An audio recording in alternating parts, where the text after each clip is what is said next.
नमस्कार, आप देख रहे हैं उत्तराखंड का सबसे लोकप्रिय चैनल इंडिया 10 न्यूज, जो कि आप तक पहुंचाता है हर बड़ी से बड़ी खबर, यानी शहर आपका, आपकी खबर। आइए मैं दिखाती हूं आज की बड़ी खबर। ग्राम धीमरखेड़ा से ग्राम प्रधान का चुनाव लड़ रहे मंसूर मोहम्मद को गांव का मिल रहा अपार समर्थन। काशीपुर। पूर्वजों से समाज सेवा करते आ रहे धीमरखेड़ा के हाजी अली मोहम्मद किसी नाम के मोहताज नहीं है। उनको पूरा इलाका विकास पुरुष के नाम से जानता है। सरल स्वभाव के धनी हाजी अली मोहम्मद ने बिना किसी पद के रहते अपने गांव के उद्धार के लिए कई ऐसे कार्य किए जिनको लोग आज भी भूल नहीं पा रहे हैं। यहाँ बता दें कि गांव धीमरखेड़ा में इंटर कॉलेज का अभाव था, जिसको लेकर गांव के छात्र कई किलोमीटर दूर जाकर शिक्षा ग्रहण करते थे। इंटर कॉलेज की मांग को लेकर सरकार ने गांव में इंटर कॉलेज बनाने के लिए करोड़ों रुपए स्वीकृत किए, लेकिन जमीन का अभाव था। बिल्डिंग बनाने के लिए सरकार ने पैसा तो दे दिया, लेकिन जमीन नहीं मिली। इसी को लेकर जब एक अन्य कॉलेज के प्रिंसिपल ने आकर हाजी अली मोहम्मद से कहा कि गांव धीमरखेड़ा में सरकार द्वारा इंटर कॉलेज बनाने को लेकर भेजे गए करोड़ों रुपए उनके खाते में हैं, लेकिन जमीन का अभाव है। इसको लेकर प्रिंसिपल साहब ने हाजी अली मोहम्मद से गुहार लगाई तो उन्होंने अपनी पुश्तैनी जमीन कॉलेज को देने की अपनी संतुति दे दी। इतना ही नहीं, कॉलेज के लिए कम पड़ रही जमीन को पूरा करने के लिए उन्होंने और जमीन खरीद कर दी। उन्होंने गाँव में कई बच्चियों की शादी भी कराई है। आज उनका पुत्र मंसूर मोहम्मद, जो कि शिक्षित है और बीएससी फाइनल कर चुके हैं और धीमरखेड़ा ग्राम प्रधान का चुनाव लड़ रहे हैं। अपने पुरखों से विरासत में मिली विकास की सोच रखने वाले मंसूर मोहम्मद विकास करने में पीछे नहीं है। एक सवाल के जवाब में पत्रकारों से वार्ता करते हुए मंसूर मोहम्मद ने कहा कि वह गाँव में विकास की जोत जलाना चाहते हैं। अगर उनको जनता ने ग्राम प्रधान बनाया तो वह धीमरखेड़ा गाँव को वह सब सुविधा मुहैया कराएंगे जिसकी गाँव वालों को जरूरत है। उन्होंने कहा कि गांव में सड़कों का अभाव है, जगह जगह सड़कें टूटी हुई है, पानी निकासी नहीं है, नालियां टूटी हालत में है, कूड़ा निस्तारण को लेकर कोई प्लान नहीं है।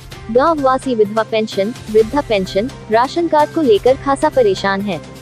उन्होंने कहा कि अगर वह प्रधान बनते हैं तो सबसे पहले वह गाँव में एक CSC सेंटर की स्थापना कराएंगे, जिससे किसी को भी राशन कार्ड, विधवा पेंशन, वृद्धा पेंशन बनवाने के लिए दर दर की ठोकरें न खानी पड़े। उन्होंने कहा कि धीमरखेड़ा गांव में बारात घर का अभाव है, उसे भी बनवाया जाएगा। पंचायत भवन को और बड़ा बनाया जाएगा। सरकार से मिल रही योजनाओं का लाभ भी गांव वालों को अवश्य दिलाया जाएगा, क्योंकि अभी तक सरकार से मिल रही योजनाओं से गांव वाले वंचित रहे हैं, क्योंकि जानकारी के अभाव के चलते वह सारी योजनाएं गाँव वालों को नहीं मिल सकी जो उनको मिलनी चाहिए थी।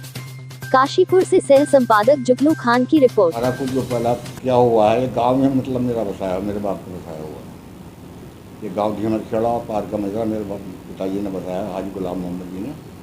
और इसमें जो भी मतलब हमसे हो सका सहयोग हमने किया है। हमने यहाँ स्कूल कक्षा 1 से 5 तक पहले से शुरू में 1964 की बात है, 1964 में कक्षा 1 से लेकर 5 तक का स्कूल बनवाया था यहाँ पर, वो चला। उसके बाद में फिर 8 से 10 तक जगत सिंह जी थे, उन्होंने ज़मीन दान में दी तो उनका स्कूल जोशी वाले में बनवाया। फिर मैंने देखा कि मतलब इंटर तक हमारे यहाँ होना चाहिए, तो इसके करीब 2 करोड़ 13 लाख रुपए सरकार से मिले थे। जो मास्टर, जो प्रिंसिपल साहब थे, उनके पास थे सारे पैसे। वो 6 महीने तक घूमते रहे इधर उधर, लेकिन कोई उनका साथ देने को तैयार नहीं हुआ। जब कोई उनका साथ देने को तैयार नहीं हो तो एक लड़का है नूर मोहम्मद, उसने कहा कि आप कहाँ कहाँ घूमिए। तो उन्होंने मास्टर ने बताया कि मैं उन प्रधान जी के पास गया था, मैं फला जी के पास गया था, मैं वहाँ भी गया था, मेरी बात कहीं की सुनवाई नहीं हुई और कोई ज़मीन देने को तैयार नहीं है। तो नूर मोहम्मद ने बताया कि आप ऐसा करो, जो नहर पर कोठिया आप उनके पास चले जाओ, अगर उन्होंने हाँ कर दी तो इंटर कॉलेज बन जाएगा, नहीं तो ये वो पैसा वापस जा रहा था। वो मेरे पास आए, मैंने उनको चाय पानी की व्यवस्था की, चाय वो पीते नहीं थे, मैंने दूध उनको पिलाया। फिर बाद में वो कहने लगे मैं प्रिंसिपल हूँ और मैं बताया हूँ, मेरे पास 2 करोड़ 33 लाख रुपए मेरे खाते में पड़े हुए हैं, वो वापस चले जाए। मैं बरखेड़े घूमिया, कनकपुर घूमिया, धीमरखेड़ा प्रधान से कर लिया, कहीं जगह मतलब कोई जगह देने को तैयार नहीं है। तो मैंने कहा आपको क्या चाहिए, आप तो मेरी जगह चाहिए और स्कूल आप बनवाना है। तो मैंने कहा ठीक है, आपका स्कूल बन जाएगा। तो कैसे बन जाएगा? मैंने कह दिया तो बन जाएगा, जब मैंने कह दिया स्कूल बनेगा तो बनेगा। बोले ठीक है। फिर जब उसका प्रस्ताव पास हुआ तो मैंने अपनी ज़मीन और कुछ मोल लेकर ज़मीन उसको बनाया। यहाँ से लोग एसडीएम के पास गाड़ी भर भर के ट्रक के ट्राली भर भर के उसको रोकने के लिए भी गए, लेकिन उसका प्रस्ताव जब एक बार बन गया तो बन गया। आज मेरे गांव में कक्षा 1 से लेकर इंटर तक का व्यवस्था है। और मेरी ये सोच रही है कि मेरे गांव की बेटी तो कहीं भी जा सकते हैं, लेकिन बेटियों की परेशानी होती है।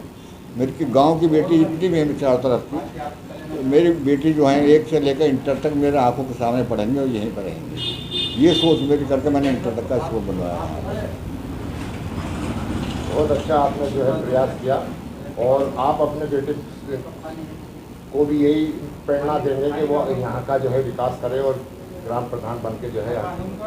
देखिए सर, जहाँ तक बेटे का सवाल है, मैंने कोई पैसा, अल्लाह ताला ने ऊपर, अल्लाह का शुक्र है, काफ़ी कुछ मेरे पास दे रखा। जो प्रधान बनाना उन पहला अपना पेट भरा है और पेट भरते आए और पेट भर रहे, जो आने वाले टाइम में क्या पता क्या हो। लेकिन मेरी सोच ये है कि अगर कोई भी पैसा अगर आएगा तो मैं 1 रुपया भी हराम का पैसा नहीं खाऊंगा। और जो विकास का कार्य यहाँ पे तो यहाँ पर जैसे कूड़ा यहाँ पर डाल देते हैं, तो कूड़े की एक तो कूड़े की समस्या है, ठीक है। बदबू आती है यहाँ पर, जहाँ तहाँ कूड़ा पड़ा रहता है। काफ़ी सारी मैंने एप्लीकेशन लगाई, लेकिन कोई सुनवाई नहीं हुई। तो मैंने सोचा जैसे मैं अगर प्रधानी पद पर अगर कामयाब होता हूँ तो सबसे पहले अपने यहाँ की गंदगी सफाई करवाने की व्यवस्था स्टार्ट करनी है। और जो गाड़ी सफाई अभियान चल रहा है, गाड़ी एक वो गाड़ी लगवानी है। और दूसरी जैसे कि यहाँ बिजली और पानी की ज़्यादा समस्या है, खंभे नहीं है कहीं पर, बिजली की और पानी की ज़्यादा समस्या है। और अधिकतर गंदगी की ज़्यादा समस्या है। चिकित्सा क्षेत्र की बात करें तो यहाँ पे अस्पतालों की क्या व्यवस्था है? यहाँ अस्पताल तो पहले तो है नहीं यहाँ पर आसपास में। और मेरी सोच ये है कि जैसे मैं कामयाब हो जाता हूँ तो यहाँ मैं अस्पताल के लिए सरकार से गुहार लगाऊंगा कि यहाँ अस्पताल स्थापित। यहाँ पर जो है पुराने तालाब थे यहाँ पर, जी। अब वो लुप्त हो गए हैं। हाँ, वो लुप्त। उनका क्या कारण है? उनका कारण यह है जैसे कि अब इधर देखो, बरसात एक्चुअली क्या कि नए नए लोग बस रहे हैं लोग यहाँ पर, और कोई कूड़ा करकट जैसा आ जाता है तो वहाँ मिट्टी जमा हो जाती है, तो फिर वो कब्जा कर लेते हैं लोग। फिर उसके बाद कोई सुनवाई नहीं होती है, जिसकी वजह से यहाँ ये सब चीज़ें लुप्त होने पर लगी। शिक्षा के क्षेत्र की बात करें तो यहाँ पे जो है विद्यालयों का क्या होगा? इंटर कॉलेज है यहाँ पर? जी हाँ, यहाँ इंटर कॉलेज है। शिक्षा, हाँ, अच्छा कॉलेज है यहाँ पर, ऐसी कोई बात नहीं है। शिक्षा अपने यहाँ पर चरम उस पर है। हाँ, कॉलेज हमारे पापा ने बनवाया था, यहाँ पर ज़मीन दान की है कॉलेज के लिए, और आज वो इंटर कॉलेज अभी यहाँ आपके पीछे स्थापित है, और अच्छी पढ़ाई भी है, अच्छे मास्टर्स हैं। बात की जाए कूड़ा निस्तारण को लेकर के, यहाँ पर क्या व्यवस्था की? कूड़ा विस्तारण के लिए तो सर यहाँ पर कूड़ा जैसे अभी हमारे घर के आगे ये कूड़ी पड़ी है काफ़ी टाइम से। जब मैंने सोचा भी नहीं था कि मैं प्रधानी में खड़ा हूँ, लेकिन उस टाइम से भी मैंने प्रधान जी से कहा, जो पूर्व प्रधान रह चुके हैं, लेकिन मेरी कोई सुनवाई नहीं हुई और टाल दिया जाता था कि मतलब गाड़ी हम कर देंगे साफ, ये कर देंगे, लेकिन कोई सुनवाई नहीं हुई। और जैसे बाहर से लोग आते हैं तो कहते हैं कि आपके घर के आगे यार कूड़ी पड़ी है। बाहर से शादी होती हैं, जैसे लोग आते हैं तो सबसे पहले कहते हैं यहाँ गंदगी कितनी है यार, घर के सामने। मानना ये है कि यहाँ के जो निवासी हैं वो कूड़ों को सड़कों पर छोड़ देते हैं। हाँ जी जी। और यहाँ पर किसी भी तरह की प्रशासनिक रूप से व्यवस्था नहीं है, नहीं है। कूड़ों का निस्तारण किया जाए, उठाया जाए। जी हाँ, उठाया जाए। जी हाँ, ये बारात घर और पंचायत भवन की क्या? पंचायत भवन नहीं है। पंचायत घर है, छोटा है, लेकिन काफ़ी छोटा है। वहाँ तक पंचायत घर में लोग जा नहीं पाते। और बारात घर यहाँ नहीं है। मैं अगर आप प्रधान चुने जाते हो जी। तो आपकी सबसे पहली प्राथमिकता यहाँ के लिए क्या होगी? सबसे पहले मेरी प्राथमिकता ये होगी कि मैं पहले सफाई का बंदोबस्त कराऊंगा यहाँ पर, क्योंकि इसकी वजह से आजकल बीमारियाँ बहुत हो रही हैं। और अभी पीछे काफ़ी टाइफाइड वगैरह और काफ़ी लोग बीमार हुए यहाँ पर। तो ये इसका कारण, जैसे नहर, हमारे घर के आगे नहर चलती है, पूरे गांव में नहर चल रही है, तो यहाँ मच्छर पैदा होता है, गंदगी, पानी ठहरा रहता है, गंदगी से मच्छर पैदा होता है और इससे बहुत ज़्यादा बीमारी उत्पन्न हो रही है हमारे गाँव में। और अच्छा, यहाँ पर जो है आप प्रधान बन जाते हैं, जी। प्रधान बनने के बाद विकास कार्यों के लिए पैसा कहाँ से आएगा? पैसा कहाँ से आएगा? पैसा सरकार से गुहार आने रहेगा सरकार से कि यहाँ सरकार के किसी अधिकारी से आप पैसा मांगेंगे, आप तो पहले के आदमी, आपको जानकारी होनी चाहिए। चलिए, नहीं पता।